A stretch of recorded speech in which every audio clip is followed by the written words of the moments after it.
Hello friends, this is the Nitin Goyal. आज हम discuss करेंगे क्लासिकल कंडीशनिंग लर्निंग थ्योरी। ये एक एजुकेशन साइकोलॉजी की बहुत ही इंपॉर्टेंट थ्योरी है, जिसमें बताया कि एक स्टिमुलस और एक रिस्पॉन्स आपस में किस प्रकार रिलेटेड होते हैं, किस प्रकार कनेक्टेड होते हैं।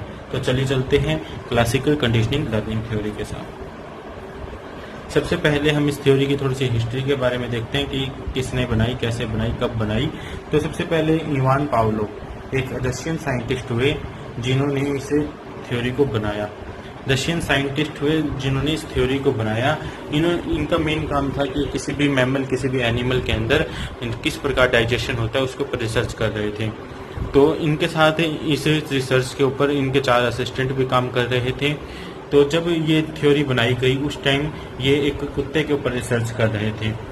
तो इनको इतना इन्होंने पता कर दिया था कि जब भी कोई डाइजेशन होता है तो किसी उसके जो एनिमल के अंदर जो डाइजेशन होता है या किसी भी ह्यूमन बीइंग के अंदर जो डाइजेशन होता है उसके अंदर उनके सलाइवा का, सैलिवेशन का बहुत ही इंपॉर्टेंट रोल होता है।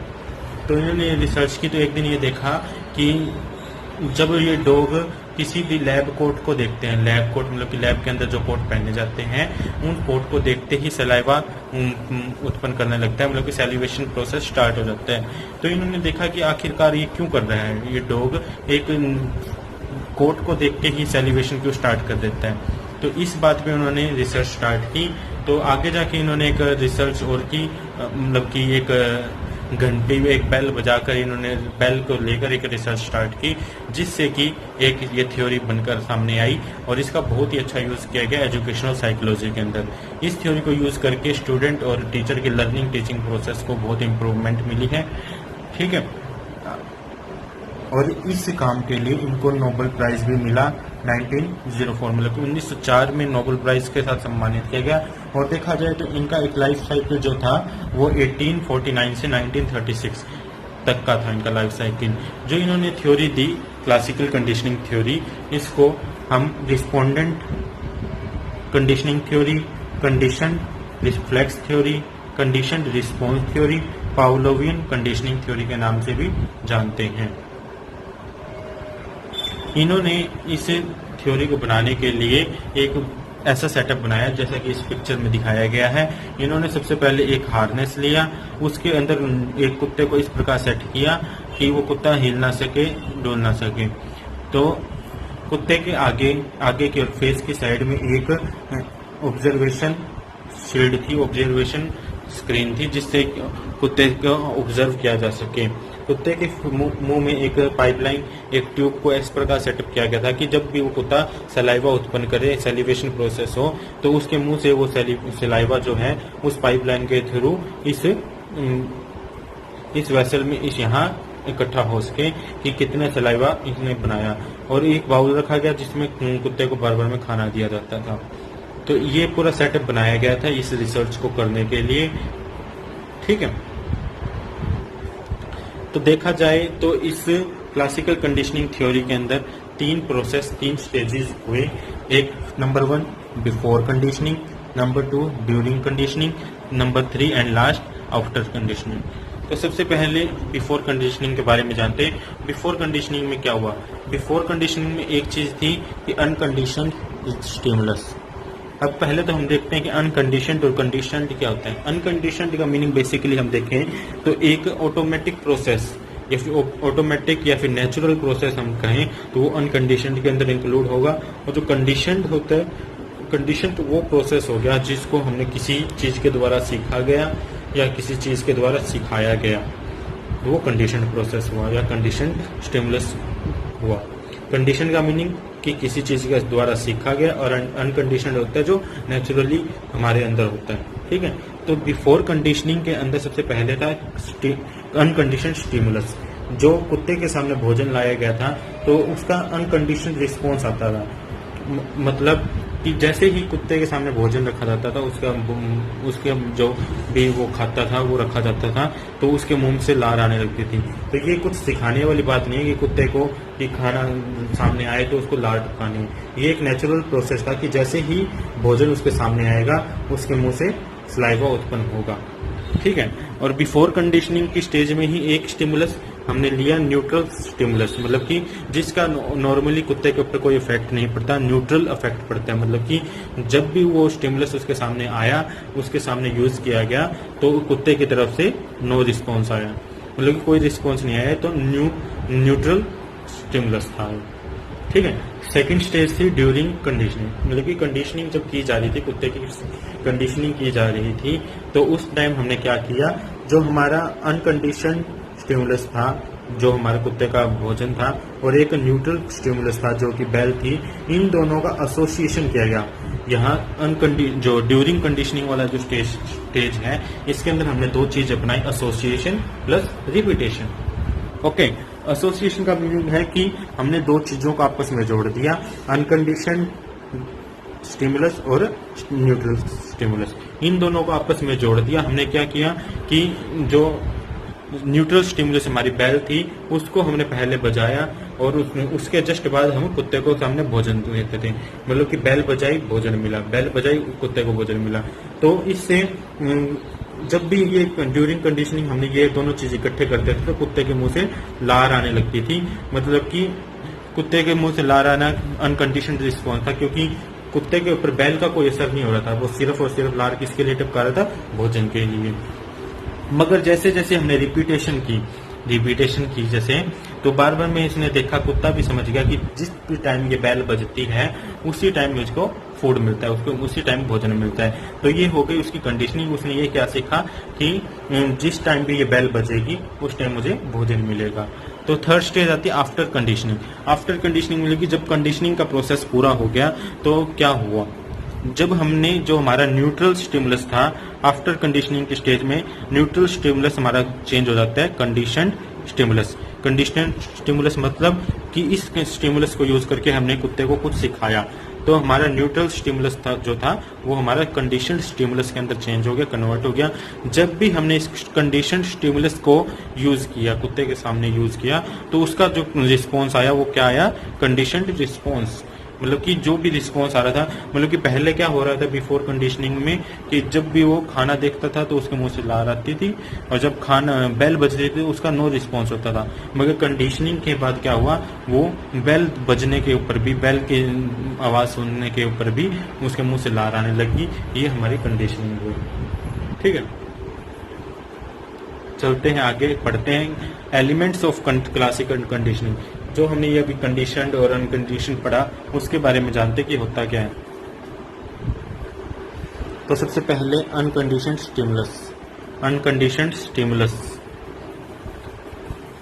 यूएस। अनकंडीशनड स्टिमुलस होते हैं, एक ऑटोमेटिकली ट्रिगर्स होता है जो रिस्पॉन्स को ट्रिगर करता है, मतलब कि एक ऑटोमेटिक प्रोसेस, ऑटोमेटिक चीज जो एक मतलब कि ट्रिगर को, रिस्पॉन्स को ट्रिगर करती है, जो कि हमारे इसे जो केस स्टडी हमने की कुत्ते वाली, उसके अंदर क्या था, जो भोजन था, कुत्ते के सामने जो भोजन लाया जाता था, तो उसको वो क्या करता था, किस रिस्पॉन्स को ट्रिगर करता था, सैलिवेशन प्रोसेस को ट्रिगर करता था। तो ये हमारा जो फूड था वो अनकंडीशनड स्टिमुलस था। सेकंड नंबर पे है अनकंडीशनड रिस्पॉन्स। अनकंडीशनड रिस्पॉन्स क्या होता है, एक अनइंटेंशनल रिएक्शन होता है, मतलब कि बिना सोचे समझे जो रिएक्शन होता है, अनइंटेंशनल रिएक्शन होता है, जो कि एक अनकंडीशनड स्टिमुलस के द्वारा ट्रिगर किया जाता है। अब हमारे केस स्टडी के अंदर क्या था कि जैसे ही अनकंडीशनड स्टिमुलस, मतलब कि भोजन उसके सामने, कुत्ते के सामने जो लाया जाता था, वो क्या ट्रिगर करता था, सैलिवेशन प्रोसेस। तो हमारे इस केस स्टडी के अंदर जो अनकंडीशनड रिस्पॉन्स है वो सैलिवेशन प्रोसेस, मतलब कि रोटी को भोजन को देख के, फूड को देख के जो सैलिवेशन हो रहा था, वो हमारा अनकंडीशनड रिस्पॉन्स हुआ। थर्ड आता है कंडीशनड स्टिमुलस, CS।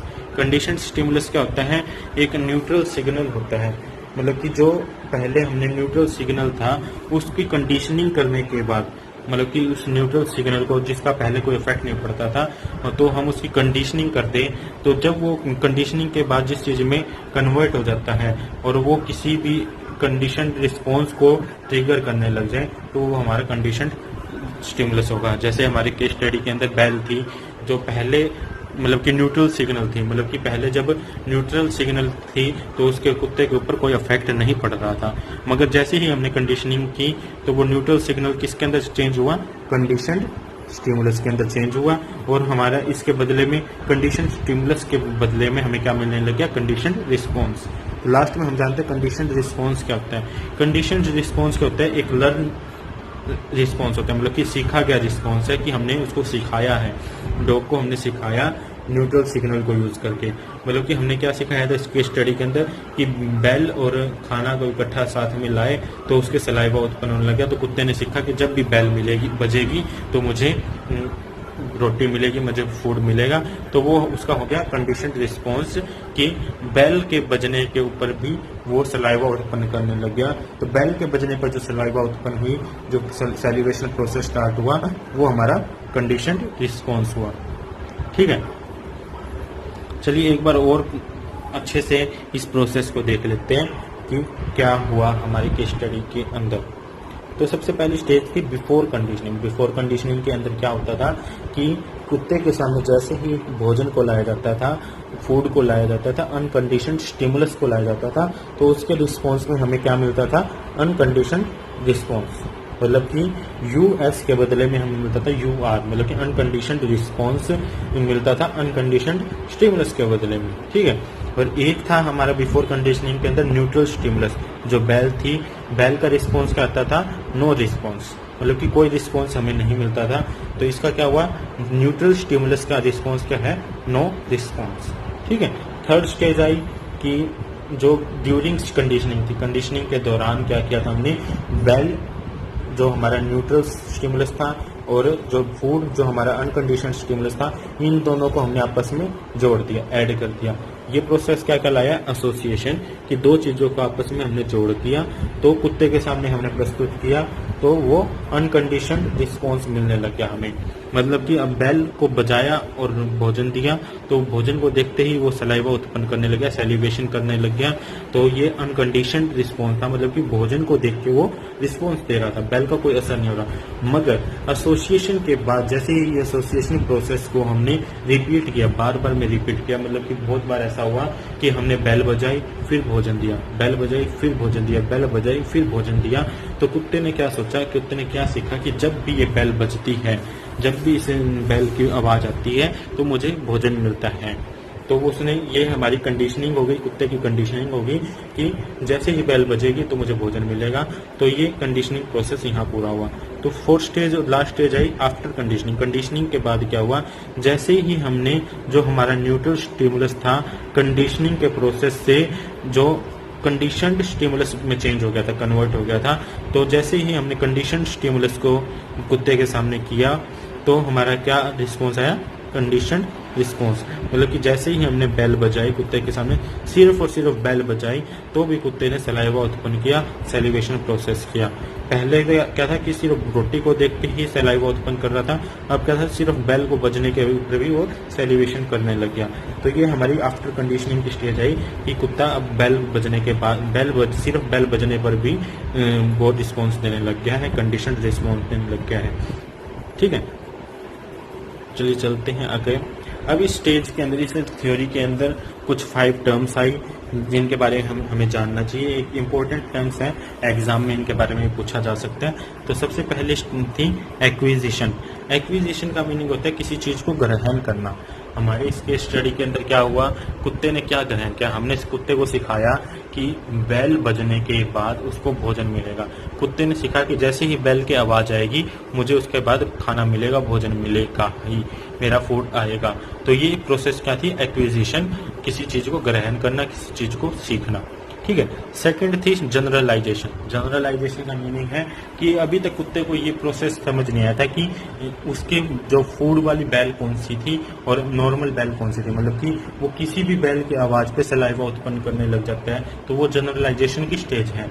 जनरलाइजेशन मतलब कि उसको सामान्यीकरण कह सकते हैं कि उसको किसी मतलब कि स्टिमुलस और स्टिमुलस के बीच का फर्क नहीं पता है। ठीक है, डिस्क्रिमिनेशन थर्ड है, डिस्क्रिमिनेशन मतलब कि विभेदीकरण, कि अब कुत्ते को ये समझ आने लग गया कि कौन सी बेल की आवाज मेरे फूड से रिलेटेड है और कौन सी बेल मेरे फूड से रिलेटेड नहीं है। कुत्ते को विभेदीकरण करना आ गया, मतलब कि बैल और बैल की आवाज में वो डिफरेंस करना सीख गया, स्टिमुलस और स्टिमुलस के बीच में डिफरेंस करना सीख गया। जैसे एग्जांपल ले तो स्कूल्स के अंदर जब क्लास लेक्चर्स लगते हैं तो बच्चों को ये सीख पता चल जाता है कि जब भी पहली बेल बजेगी, एक बेल बजेगी, तो इसका मतलब है मेरा फर्स्ट लेक्चर स्टार्ट है। जैसे 2 बेल बजेगी तो सेकेंड लेक्चर स्टार्ट है। 3 बेल बजेगी तो मेरा तीसरा लेक्चर, थर्ड लेक्चर है वो स्टार्ट होगा। और जब 3 या 4 के बाद या 5 के बाद जब बेल लगातार बजती है, तेज तेज बजती है, तो इसका मीनिंग है कि मेरा लंच ब्रेक स्टार्ट हुआ है। तो जैसे ही वो बेल बजती है तो कुत्ते को, जो स्टूडेंट है, उनको पता चल जाता है कि हमारा लंच ब्रेक है, तो वो अपना टिफिन हाथों हाथ खोल लेते हैं। ये हो गया डिस्क्रिमिनेशन, के बच्चों को पता है कि कौन सी बेल का मीनिंग कौन सा है, मतलब कौन सी बेल लेक्चर के लिए, कौन सी बेल रिसेस के लिए, कौन सी बेल जो छुट्टी के लिए। ठीक है, तो वो हो गया डिस्क्रिमिनेशन की स्टेज, मतलब कि विभेदीकरण, स्टिमुलस और स्टिमुलस के अंदर डिफरेंस करना, डिस्क्रिमिनेट करना आता समझने। एक्सटिंक्शन क्या होता है? एक्सटिंक्शन होता है भूल जाना, किसी चीज को भुला देना। मतलब कि अगर हमने कुत्ते को ये सिखाया हमने कि बेल बजने के बाद उसको भोजन मिलेगा, अगर हमने ये क्या किया कि बेल बजाई मगर भोजन नहीं दिया, तो कुछ समय के बाद अगर ऐसा प्रोसेस लगातार किया कि बेल बजाई और भोजन नहीं मिला, बेल बजाई भोजन नहीं मिला, तो कुत्ता कुछ समय के बाद ये भूल जाता है कि उसको भोजन मिलता था। तो वो एक्सटेंशन की स्टेज हो जाती है कि वो किसी चीज को भूल गया, जो सीखी गई चीज थी वो भूल गया। अब जैसे इसका एग्जांपल लेते हैं, कोई आप टाइपिंग सीखते हैं, तो टाइपिंग आपने सीख के लगातार 1 साल टाइपिंग की, तो आपकी महारत हासिल की, मतलब कि टाइपिंग बहुत अच्छी हो गई, टाइपिंग स्पीड आपकी बहुत अच्छी हो गई। अब अगर आप 2-3 साल टाइपिंग को छोड़ देते हैं, टाइपिंग को नहीं करते हैं, तो आप उस चीज को भूल जाते हैं कि टाइपिंग, मतलब कि टाइपिंग करना भूल जाते हैं, आपको बहुत कम स्पीड हो जाती है, तो वो आपके एक्सटिंक्शन की स्टेज होती है, एक्सटिंक्शन की स्टेज होती है। लास्ट स्टेज कौन सी हुई? Spontaneous recovery. स्पॉन्टेनियस का मीनिंग हो गया अचानक से, रिकवरी का मीनिंग है मतलब कि वापस याद आना, वापस से प्राप्त करना, उस चीज को रिकवर करना। ठीक है, अगर जो चीज एक्सटेंशन के टाइम पे भूल गया था, उस चीज का अचानक से याद आ जाए, वो चीज अचानक से हम करने लग जाए, सीख जाए वापस, तो वो स्टेज होती है स्पॉन्टेनियस रिकवरी। जैसे हमने एग्जांपल लिया था टाइपिंग वाला कि 2 साल हमने टाइपिंग छोड़ दी तो हम भूल गए, मगर जितना टाइम पहले सीखने में लगा था अब सीखने में उससे कम लगेगा। मतलब कि हम 1-2 दिन हम ट्राई करें तो हमारी टाइपिंग स्पीड वापस वैसी हो सकती है। तो वो हमारी स्पॉन्टेनियस रिकवरी होती है कि हम अचानक से उसको रिकवर कर सकते हैं, जो हमने पहले सीखा था, एक्विजिशन के टाइम पे सीखा था, वो वापस रिकवर करना स्पॉन्टेनियस रिकवरी कहलाती है। ठीक है, आगे हम पढ़ते हैं, क्या दे रखा है? Unconditioned response are completely natural. जो अनकंडीशनड रिस्पॉन्स होता है, UR जो होता है, वो कम्प्लीटली नेचुरल होता है, प्राकृतिक होता है, मतलब कि किसी को सिखाया नहीं जा सकता या किसी के द्वारा सीखा नहीं जा सकता, वो नेचुरल प्रोसेस है। मतलब कि अब हमारे केस स्टडी के अंदर था कि कुत्ता भोजन को देख के, फूड को देख के सैलिवेशन कर रहा था, तो वो एक नेचुरल प्रोसेस था, अनकंडीशनड रिस्पॉन्स था। ठीक है, आगे क्या दिया? Conditioned response are something that we learn. मतलब कि कंडीशनड रिस्पॉन्स क्या होता है? वो नेचुरल नहीं होता है, आर्टिफिशियल होता है या फिर सीखा गया होता है। जो हम सीखते हैं वो कंडीशनड रिस्पॉन्स था। मतलब कि हमने क्या सीखा था, मतलब कि जो हमारा केस स्टडी थी उसके अंदर कुत्ते ने क्या सीखा था कि बेल बजने के ऊपर भी वो सैलिवेशन करने लग गया था, बेल बजने पर भी सैलिवेशन उसका स्टार्ट होने लग गया था। तो ये कंडीशनड रिस्पॉन्स था कि हमने कुत्ते को सिखाया था कि बेल बजे तो भी सैलिवेशन होगा, लेकिन सैलिवेशन उसका स्टार्ट होने लग गया था। तो ये कंडीशन रिस्पॉन्स था जो आर्टिफिशियल था या फिर सीखा गया रिस्पॉन्स था। ठीक है, अगर आपको इसमें कुछ भी क्वेरी है तो आप नीचे कमेंट बॉक्स में कमेंट करके पूछ सकते हैं। Thank you.